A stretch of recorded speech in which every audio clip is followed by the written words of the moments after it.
It's really tough to actually moderate as well as to speak in one session. So I actually just got an invitation to just share a little bit about ASEAN and CSR, ASEAN CSR network, just actually last night.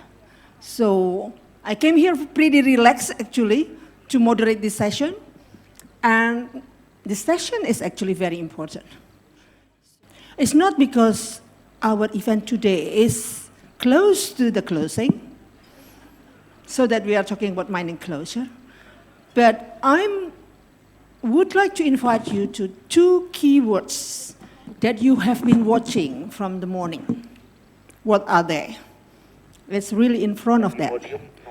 One, we are talking about responsibility, and number two, about sustainability, right? And the two keywords there are really things that are really close to our heart, but it's also things that are very, very important. Closing the mining properly is a responsibility, yet it's also making sure that your community is sustaining beyond your time. So I guess that is my introduction for now, because I don't want to take the time of the other speakers, which I know would be very, very interesting. What I see is that it is very complete that we have somebody from the corporation to talk about the economic value of the environmental protection that the company can do as part of the mining closure. So with that, I would like to invite Pak Amarudin from PTBA, which is a state-owned company. Please share with us, Pak. You have 10 minutes. Let's make it alive. Silahkan. Good afternoon, ladies and gentlemen, distinguished speakers and all the participants. I think I'm honored to be a speaker here. I'd like to bring you some ideas, maybe. I try to bring this post-mining plan aligning with the tourism, which is one of our program. Yeah, before we go to the program, I'd like to introduce you to our company. Actually, we are now a member of Mine ID, one of the big corporation in Indonesia. This is a holding company. This is the outline of my presentation. I'd like to give you a short information about Bukit Asam, and then how we achieve Ombilin coal mining heritage from UNESCO. We will talk later about the Ombilin heritage coal mining. And then 40 years later, it means 100 years ago in Tanjung Enim, open mining pit started. This is actually a Dutch period.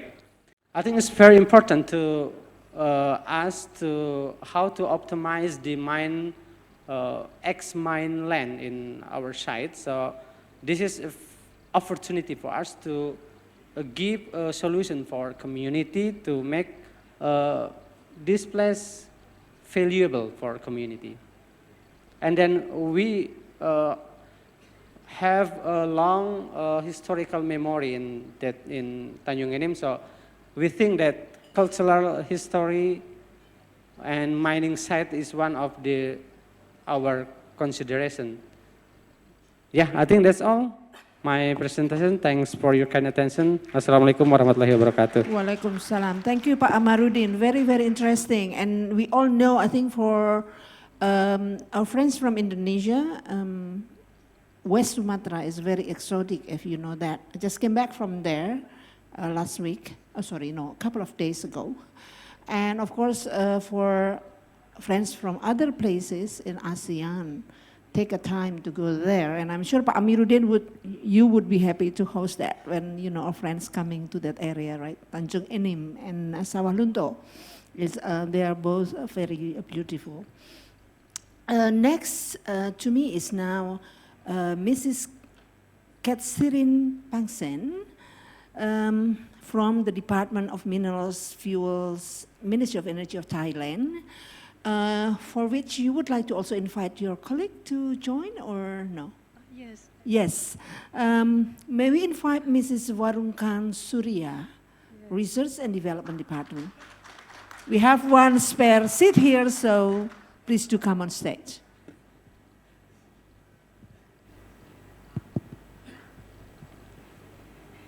Okay. Good afternoon, everyone. My name is Kesrin Pangsen on behalf of Electricity Generating Authority of Thailand, and I would like to introduce Ms. Varunkan Surya. She worked in ICAT CSR and come to help answer some question or some issue about after my closure, we how to use or about the community development. First of all, I would like to talk about the background about Memo Mine. Memo Mine is the largest lignite open pit mine in Southeast Asia and located in Memo district of Lampang province. It's far from Bangkok, around 630 kilometers. This map shows Memo district. Memo district consists of 5 sub-districts, 44 villages, and have populations around 29,000 people. The community development for the sustainable development, ICAT supported budget of 400 million baht annually for community well-being, vocations, and education promotion. Made circulations economic in Lampang annually for 4 billion baht. And ICAT using their own manpower mostly work in local, which more than 30%. The community development, this picture shows the volunteer project that take a lead in community work to enhance relationship and which specify its operation divisions with responsible sub-district. And economic support on vocations. Memo Mine support leonardite as main material of humus fertilizer, which is an identity product that can be found in Memo district. Make more income and reduce usage of chemical fertilizers. Another project is the community garbage management organic fertilizers making by using earthworm could reduce usage of chemical fertilizers. At the social education encouragement, ICAT have educational promotions project as MOU with Faculty of Engineering of Thailand's lead university, such as Chulalongkorn University, Chiang Mai University, Prince of Songkhla University, and Rajamankara University Technology, Lana. Memo Mine hosts mining camp every year. Another project is Young Guide project, aim to help the children from the local community to be a tourist guide. This picture shows the dust mitigations. We control the dust by spraying water at the sources, conveyor crusher on the whole road, and spraying water cover the coal stock yards. And next, the constructed wetland to be used for treat the drainage water from the mining and dumping area before release out. And the noise barrier by using the conveyor belt to reduce noise and at the sources on the top of the dam. And we use IR infrared thermography to detect heating and warning before the lignite spontaneous combustions occur. This is the last slide. Due to consecutive and sustainable social and environmental management, Memo Mine is recognized by several awards since 2010, such as ASEAN Energy Award, Thailand Core Awards, Green Mining Award, CSR DPAM Continuous Award, EAA Monitoring Award, and Thailand Green and Smart Mining Award. Thank you for your kind attention. Thank you to Ms. Pengsen. Thank you so much. We have Mrs. Maruf Warunkan here, which perhaps will add a little bit more to what you said. Before then we move to Mr. Anton Nurcahyo for the next topic. Would you like to add just a few things to highlight? Yes. Thank you very much, and good afternoon, everybody in this hall too. Let me talk about what we kindly to do for our future. The first thing, mostly we were thinking about what we want to do for people, and we think about the future. And what we're trying to do, we'll do like the project in the future. The first thing we try to convince people to come to Myanmar, try to delete the picture of the mining out of their thought and try to see the beautiful thing. I'm pretty sure everybody who come to Myanmar district right now will change. A lot of dust and hot temperature.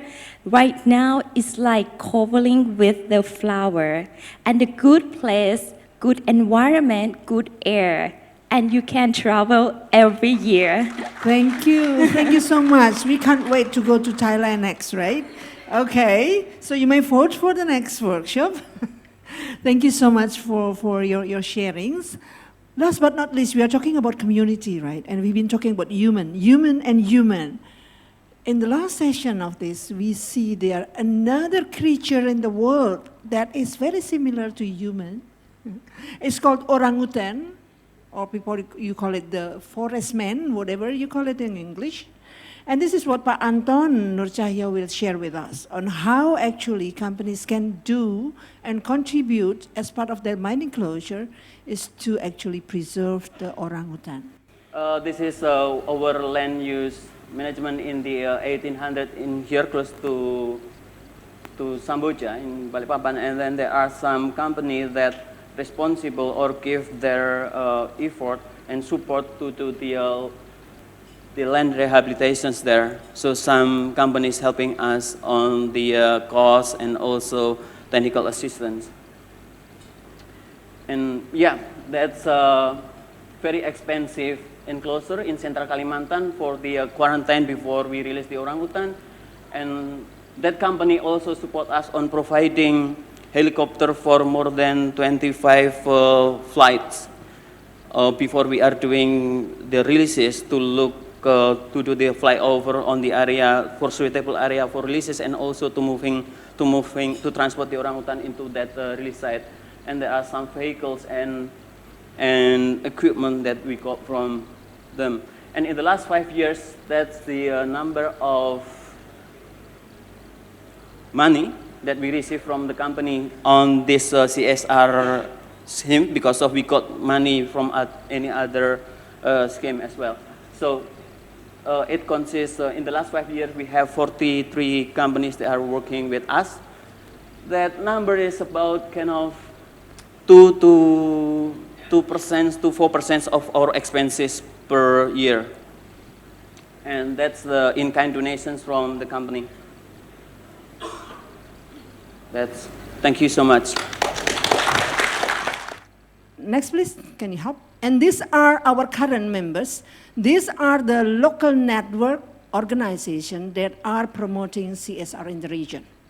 They are representing ASEAN Foundation from Indonesia, that's Indonesia Business Links, the ICC Malaysia, the League of Corporate Foundations from the Philippines, the UN Global Compact Network of Singapore, the CSR Club under the Stock Exchange of Thailand, the Vietnam Chamber of Commerce, and last but not least is the Myanmar thing. Where are the other 4 countries? They are our partner organizations, which we are still working with them. Now, what are the 3 pillars of the ASEAN blueprint? This is probably something that has been mentioned in the morning, but if not, please look at their pillars. The pillars has actually included responsible business and CSR in their agenda of ASEAN 2025 forging ahead together. So this is what our senior ministers of our countries are talking about every year in their annual meeting of ASEAN. Why we are talking about so many aspects of CSR? In fact, we are talking about one thing.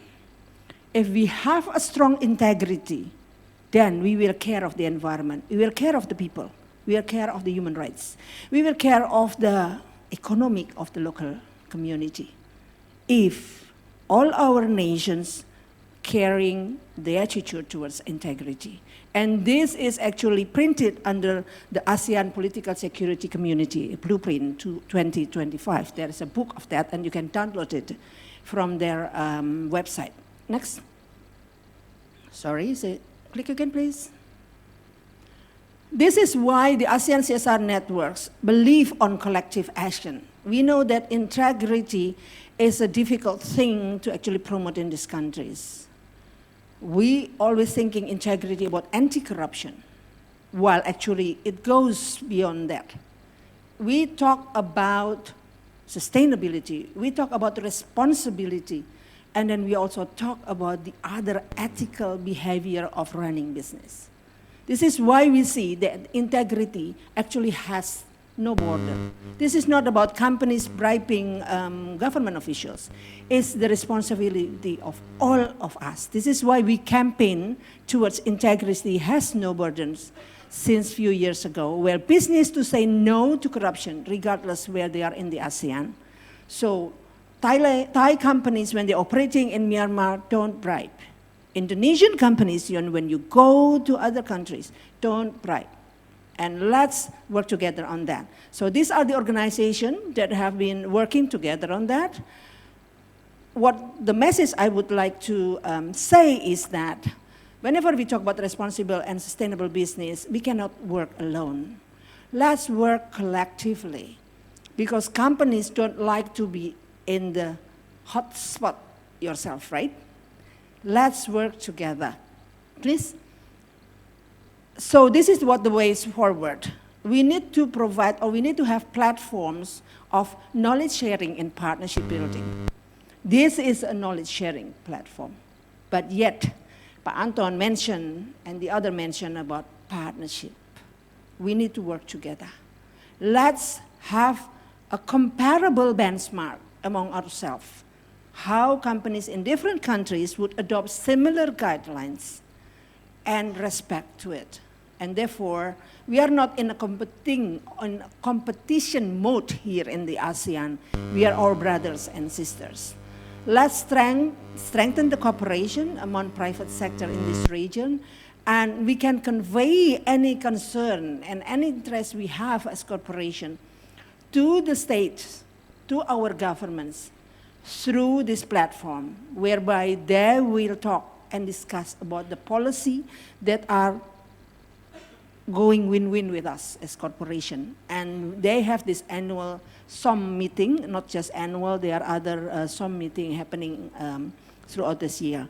So this ASEAN Responsible and Inclusive Business Alliance is probably a platform that you might wish to join.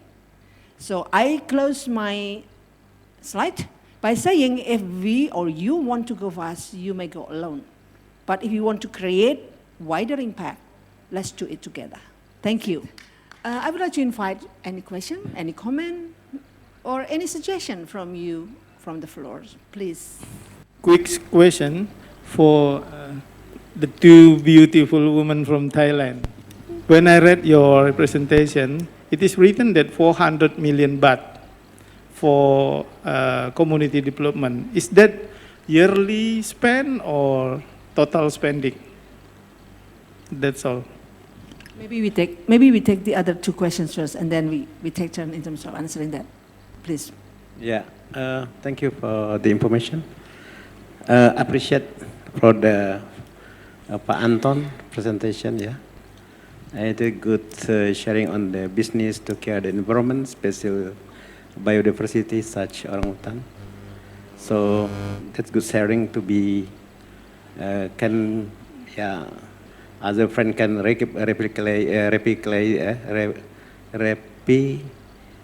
call it, replicasi, yeah, replikasi to other practices. And special for Ibu Yanti, what the contribution of ASEAN CSR network to the corruption index in among countries? That's the challenge for you, I think. Thank you. Thank you for the questions, and I would like to answer the first question. In Thailand, actually, we have the regulation that all the mining have to spend 0.03 baht for in each kind of the field in the mining fund. And this kind of fund is will generate directly to the community in the area that mine located. So as you see in the presentation, 5 million baht is per year that we generate to the community. But this thing, more than that, we also have the mining extra to take care of people around the district around the mine, and also our CSR budget that come from the EGAT organization. Is this like the EGAT policy actually? Because we do the generating electricity actually all over Thailand. The thing is how we can stay with the neighborhood in each kind of career and make the acceptance from the neighborhood to let us to do the business. This is the point and the heart. I would like to say that is actually before it's might like we donate the money for local people, but for the development of our CSR, we kindly think that it's not sustained.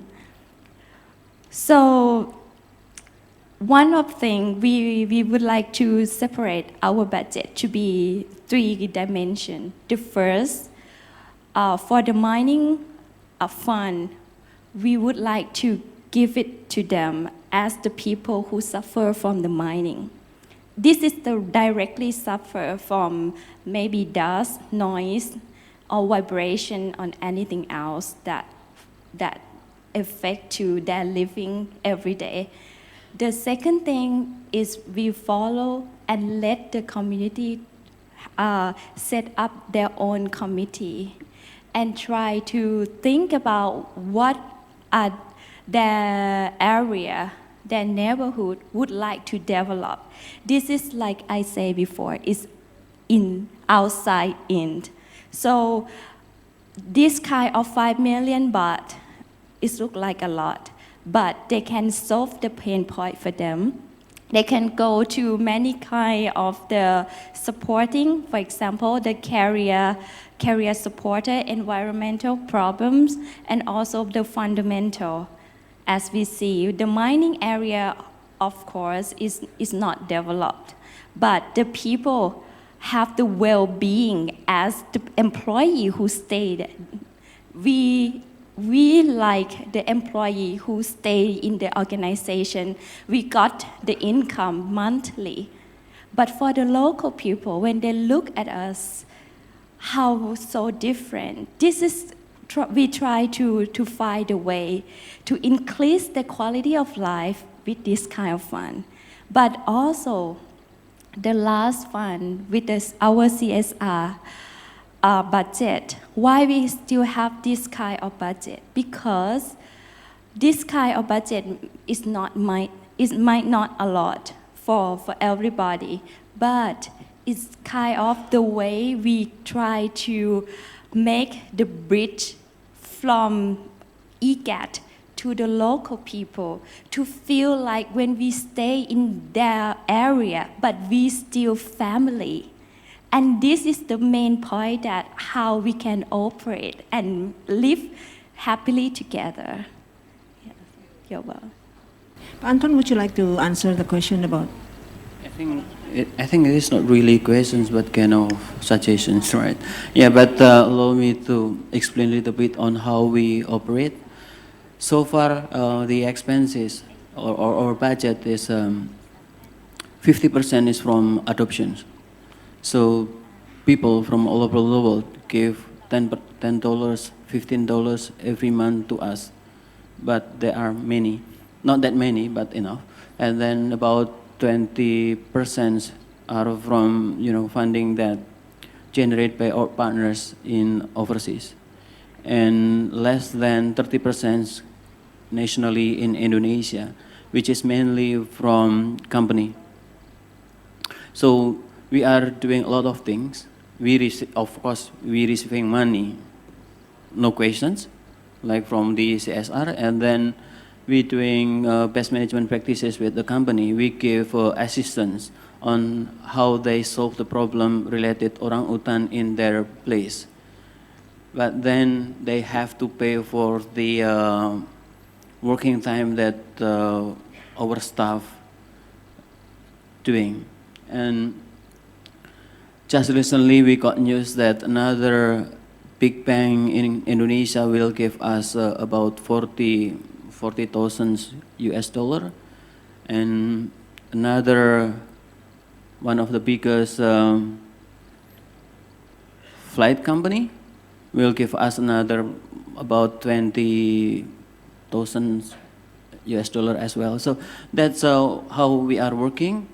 And we also working together with Garuda Indonesia at that time in this year to give awareness in. So if you look at the movie in the past few months ago, there is a movie of us on how we are working in CityLink as well. CityLink, not movie, but more on merchandises. But this is the way we try to give have a wider acknowledgement from Indonesians, because of, if you do the Google trend, what Indonesians Google on orangutan, gorilla, and chimpanzee, they Google more on gorilla or chimpanzee rather than on orangutan.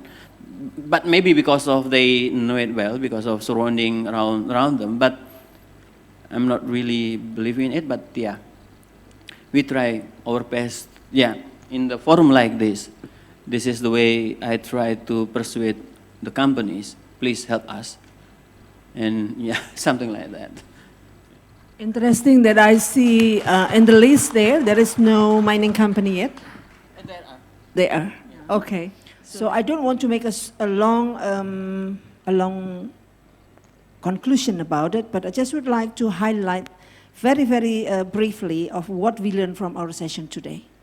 From from PTBA, we learned about the importance of setting legacy by providing economic values for the community. I think that is very, very strong, but maintaining the heritage of the mining sites. From Thailand, we learned about the importance of putting the community in the center of their mine closure strategy, bringing the tone from the top, bringing the vision of the king, inspiring into the company's vision. But also there was a mention about two words that are very close to our heart: trust and transparency. Because without trust, the companies cannot run their business smoothly. And being transparent meaning that you have to be open to what your challenges and hearing from the various parts of your community. Partnership is a very good word that we learned from the BOSS Foundation, that without partnership, we actually can even achieve any single goal of the SDG. Remember, number 17 is partnership for development. With that, I would like to bring this to conclusion and hoping that this session bring you inspiring messages to go home. And for that, I thank you again. I'm sorry if there are any things that are probably not acceptable, but hopefully this is for the good of us. Thank you. Assalamualaikum warahmatullahi wabarakatuh. Waalaikumsalam warahmatullahi wabarakatuh. Thank you, Miss Yanti, to lead this session. To all speakers and moderator, please remain on the stage, and we would like to invite Mr. Airuhiyat from Ministry of Energy and Mineral Resources of the Republic of Indonesia to please hand over the souvenirs to speakers and moderator. Ya, akan diserahkan untuk Mr. Anton Nur Cahyo. Boleh kita berikan tepuk tangan Bapak dan Ibu, Deputy CEO of BOSS Foundation. And then next will be given to Miss Yanti Triwadiantini. Thank you, Miss Yanti. To Mrs. Catherine Pengsen from Thailand. Also to Mrs. Warunkar.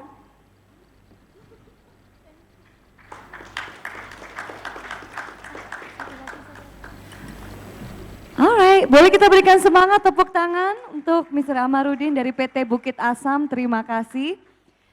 And now let's take a photo together. Can you please move forward? Berikan senyuman yang terbaik Bapak dan Ibu, please put your best smile everyone.